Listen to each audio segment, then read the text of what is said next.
Hey, you. Thanks for joining me. So, what is your relationship with drawing like these days? Because I recently realized that I have not been drawing much at all beyond strict utility. I even forgot to doodle. Like, I have forgotten that doodling is a thing that I like to do, that I enjoy, that I can do. I just straight up forgot. and I don't think I'm alone in having a different relationship with drawing than I did when I was younger. And some of this, I think, is, things like that I didn't ever feel like I was a really good drawer. I didn't really feel like I was super artsy. But I don't think it's just me. I've been talking with other people about what their relationship is like with drawing these days, if they're still doodling. And for pretty much everybody that I've talked to, we definitely are doing these things less, if at all. Like my partner, same thing as me. He just kind of stopped doodling and doesn't know why. For my sister, it's very circumstantial. So it's like if there's a pen and paper in front of her, she will draw, she will doodle. A couple of my friends, they also are still drawing, but it's less for that like free flow kind of fun drawing, and it's more with a strict purpose in mind. So for this video, there's kind of three main things I want to talk about. So number one, I want to talk about kind of how I had a mindset shift in regards to drawing and the things that really helped me to look at drawing totally differently. And with that, I've also found a lot of benefits to drawing that I don't think a lot of us are talking about. And then I also wanted to talk about some of the things that I think have contributed to our relationship with drawing changing over the years. Finally, I wanted to just close with how we get drawing back. Whether you are drawing or are drawing just less than you want to, or after all of this, it's kind of made you rethink a little bit of your drawing relationship. I wanted to leave you with some of the things that I've been doing to get that love of drawing back, to find new ways of drawing that I never did before, and to just kind of implement it into my life. And I'll put timestamps for like the different sections if only one section really appeals to you. So first, let's talk about how I changed my mind about drawing. So if we break things down, I probably wouldn't be making this video if it wasn't for me reading What It Is by Linda Berry. And What It is a book about writing, but Linda Berry sees connections between writing and drawing, and writings and images, and really tries to share that with her audience. So my entire shift when it comes to how I started looking at drawing and thinking about drawing, I think stems from this quote. So she says, most people felt bad at art and never drew again except for on the margins of pages or the covers of telephone books. That thing we call doodling. A lot of people still do that when they are taking notes or listening to someone or waiting for someone to come back to the phone. Have you ever wondered why this is? And then she goes on to say, doodles can be called mindless drawings. It's one of the last places drawing still exists in a person who gave up on art long ago, a place where one line can still follow another without plan. And maybe this is why we draw shapes in the margins during meetings or on the backs of envelopes when we're waiting on the phone. Drawing helps us stand to be there. That alone is something. So in that book, she also talks about how drawing can sometimes help her to get ideas back, get back into a flow, if she's kind of lost where she's going with her writing. Just drawing or writing the alphabet until an idea kind of flows back to you seems to work better for her than thinking. And like trying to chase the idea by thinking. And it's like, oh, okay, that's interesting. So yeah, she got me just from that stuff, she really got me questioning when I stopped doodling and why. And it's like a night and day shift when I look at my journaling.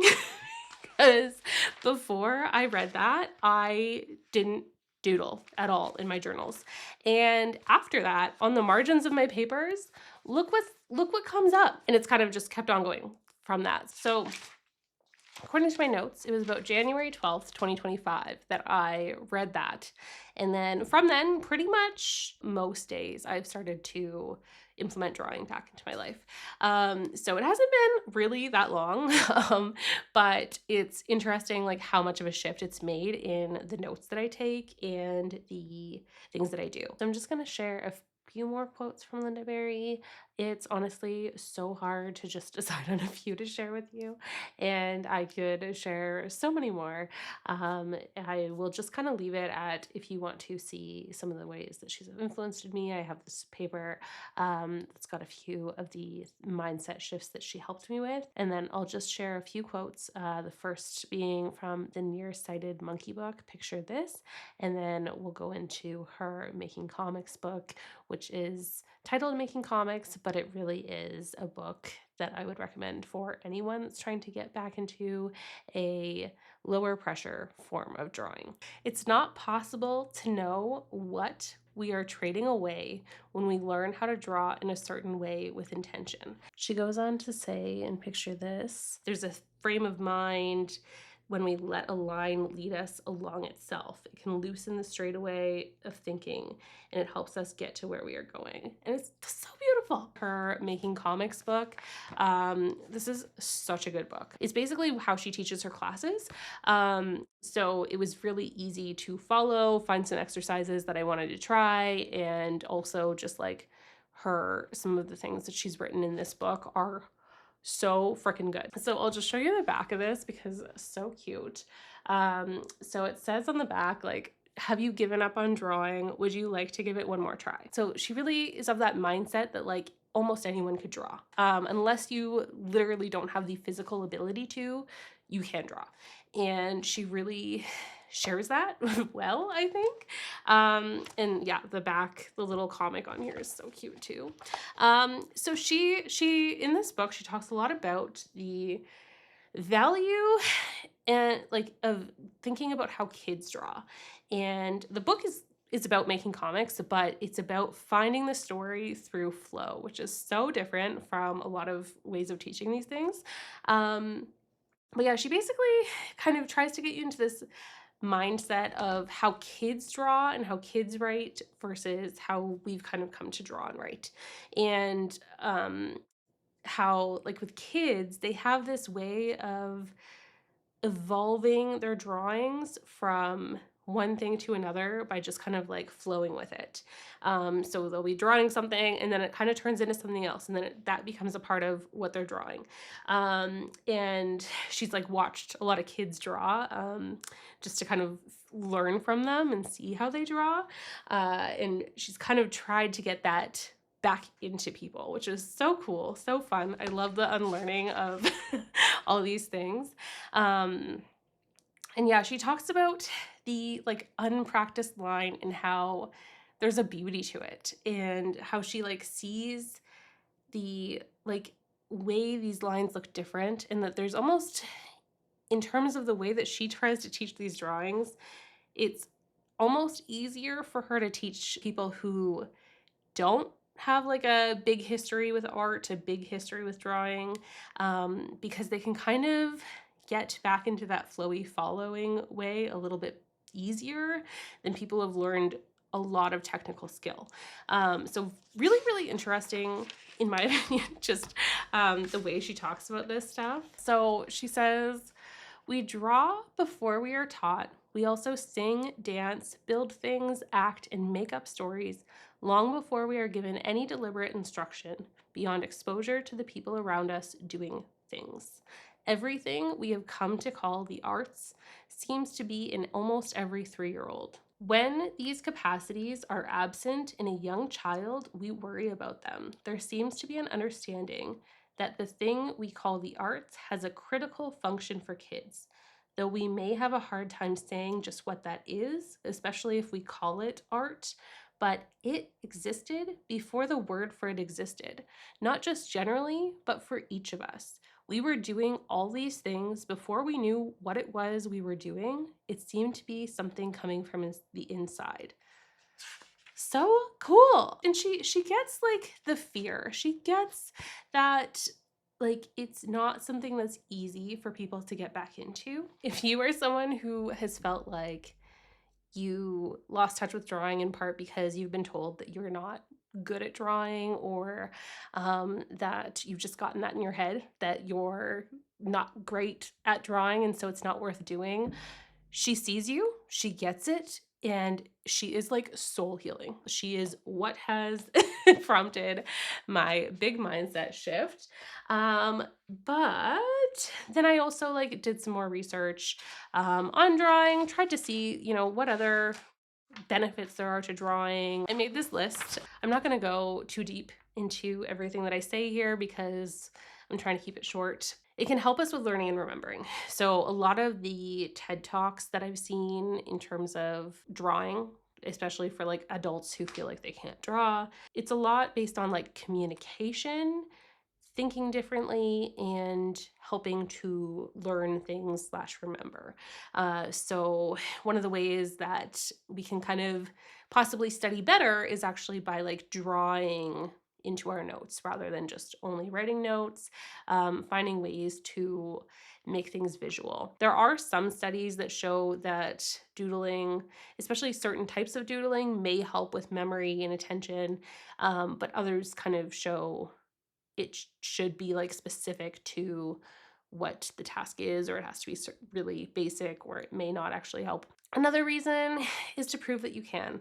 A lot of us have, especially as adults, I feel like we kind of have that blanket statement of I can't draw, and most likely if you're watching this video you can. It can add flair, visual interest. It's a way to say F you to perfectionism, especially with like more flowy, free flow, doodly drawings. Create like a kid again, envision and design. So just like planning things, seeing how they might be able to actually be a thing and kind of designing those.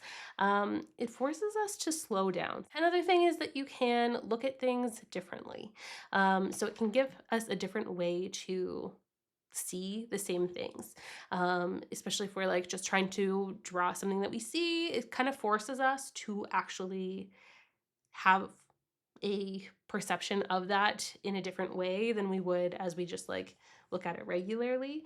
And it also allows us to kind of play with things in that visual format, even if it's not like something that actually exists. Like it can still allow us to kind of problem solve and see things in a different light. It can help with focus. So I found this personally, anecdotally, I could focus more on like listening to things. Um, like if my partner is like telling me about things that happened, I really struggle with listening to those things. I do have ADHD, so it's something where like I can just see something and that thing will make me start thinking about something else. But if I doodle in kind of a very like chill, not overstimulating way, it can really help me to stay focused on what he's actually saying. So I found it was really nice for that, or like for listening to an audiobook. It can bring the inanimate to life, which is pretty stinking cool. It's so fun to see like how you can just make something look like a face, like, and it can give you a reaction. Like it's so neat to see how you can feel things by just, and you can like imagine things just seeing a thing that never existed that you just made. Pretty fun. I like it. Another one is just to say, screw you to AI generated slop. We have so much of it on the internet these days. And honestly, it's just so refreshing to see human made art, to see human made drawings. I would way rather look at someone else's messed up hands than hands that are messed up by AI. So if you feel like you can't draw hands and that's why you're not drawing, AI is messing that up too, and you see it all over the place. So I want to see your drawings. Discovering what you can do when you ignore your inner critic, which is easier said than done. Follow your intuition. So it's a chance to sometimes just like see where your intuition takes you. Create freely. There's so few restrictions with drawing. And I found like I'm using drawing so much more lately because I love the freedom of just like playing with this stuff. Escape your comfort zone, unlearn good art and bad art. Like you could draw just to basically teach yourself that really, what is good art? What is bad art? Drawing can be like play, which is something adults need, kids need, we all need play. And drawing gives us a way to do that by ourselves or with people, to express our thoughts and feelings for fun, to say yes to doing things badly, to make connections between things, and to disconnect. Like it allows us to kind of get away from technology sometimes. You can surprise yourself. Sometimes we don't know what's going to happen when we draw, and it's kind of a fun surprise to me. I find when I'm doodling, especially, or kind of just doing more free flow drawing, I have no idea what's going to show up, what faces are going to be there, and it's really fun to just see what happens. It can help you to get unstuck. It kind of forces you sometimes to evolve and adapt. And sometimes it's a way to just stop thinking and start doing. And then, in terms of communication, images can be really helpful for communication. They can add emphasis to words, they can help turn ideas into something tangible and shareable, they can increase clarity, and they can relay what words alone cannot. Yeah, so these are just a few of the positives that I came up with through basically my exposure reading things, looking things up, and things that I reflected on within myself. Let's talk a little bit about how we got here. So, how has drawing been basically done dirty? Why are we feeling like we're so unable to draw? Why do we have this disconnect between how we used to be and how we are now?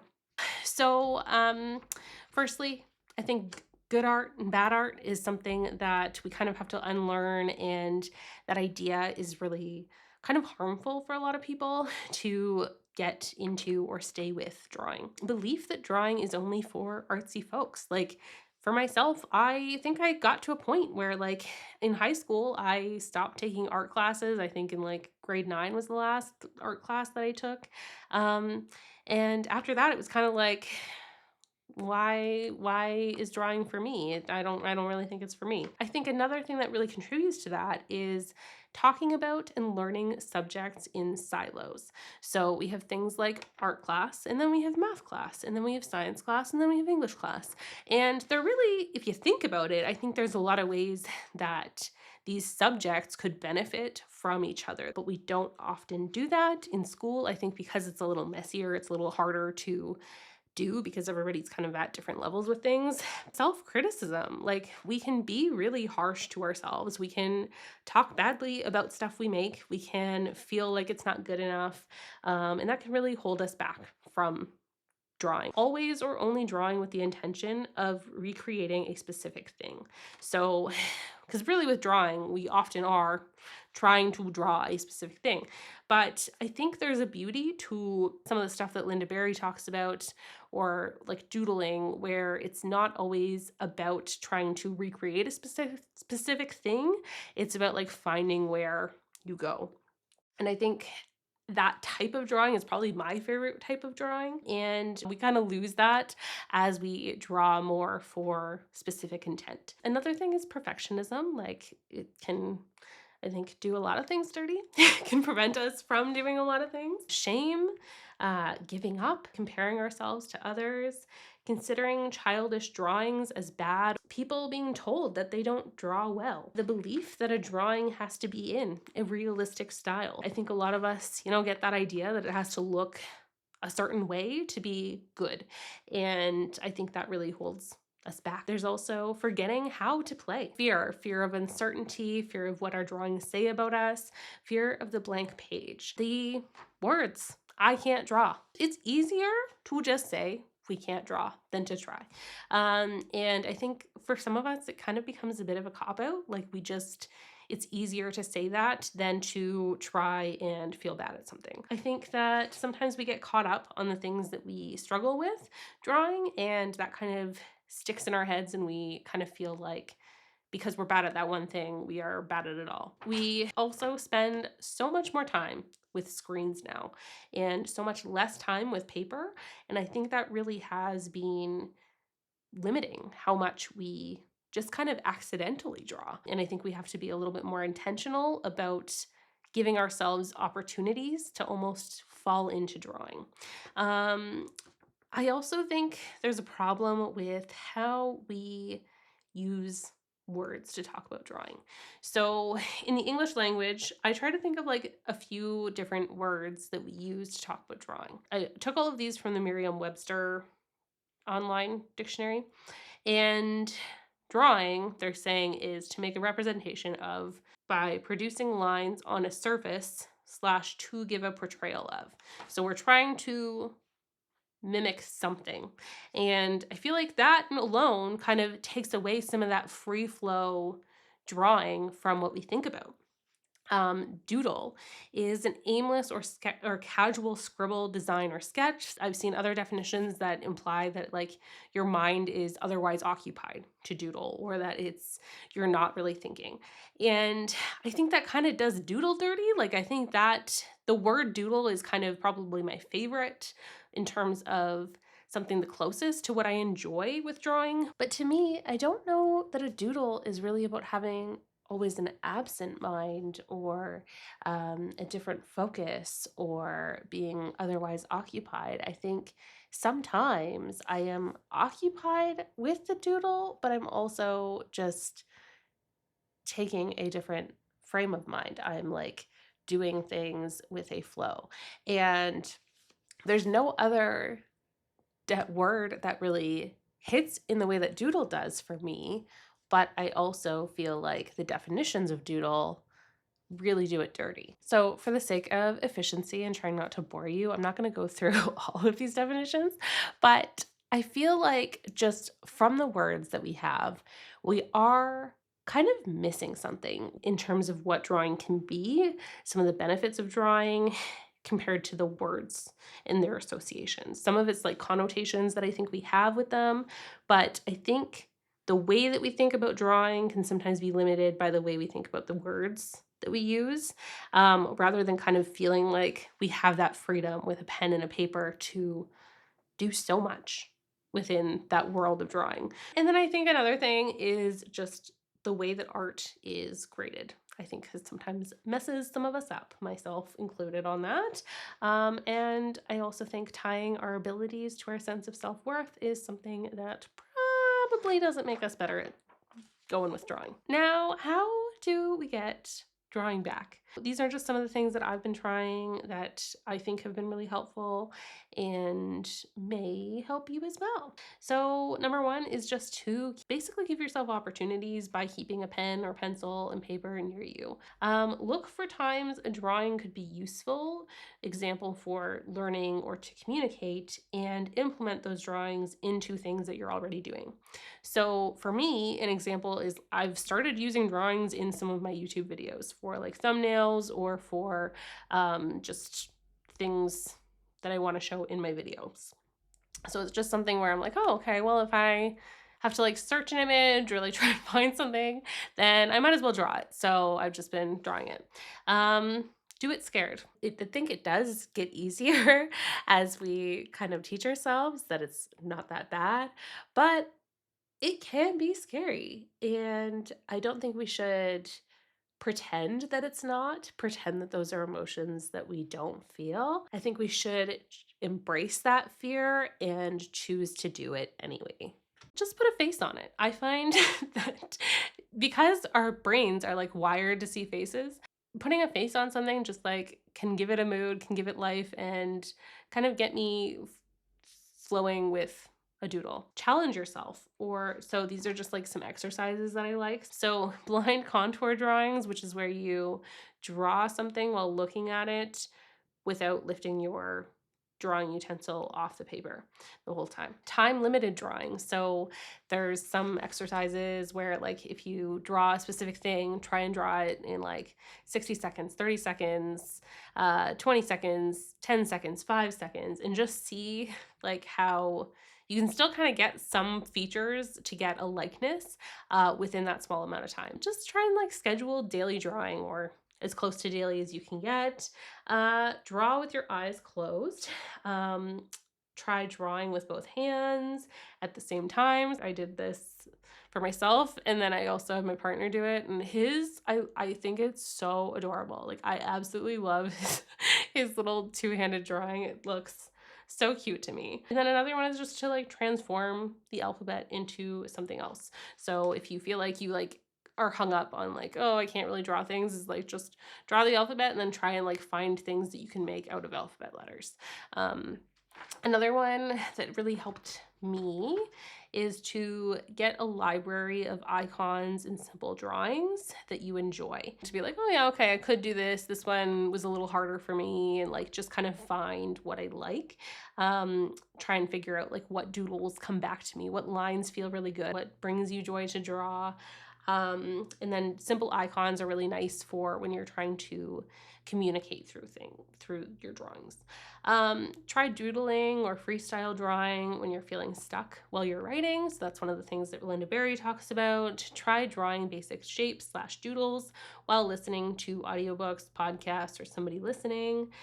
Try drawing with someone, so collaborative drawings. I love those. It's just so fun to share that experience with someone. And then you can also evolve a shape into something else. So just like draw, say, a box, and then in my example here, I just turned it into like a goofy little robot dude. So just see where like a simple starting point will take you. And I find like I can start with the same starting point so many times and get so many different results. Allow yourself to do things badly. Just start, be silly, try drawing something without the goal of making it look good. Don't edit before you've started, and pay attention to drawings that have a life to them, even when they don't look good. So I think what we pay attention to is important. And I think that's one of the things that Linda Berry's book is really good for, is like showing you how to like appreciate the life in drawings that maybe we wouldn't normally give that much thought to. But it's like when you're reading that book, it's like, oh no, I see it. I see what you're talking about with like the life and like seeing, you can kind of make up who these characters are. You can see who they are just from the way that their drawing turns out. And yeah, I think it's good to just expose yourself to that, to kind of have that mindset that like things don't have to look perfect and they can still be great. Hopefully this helped you to kind of rethink drawing a little bit.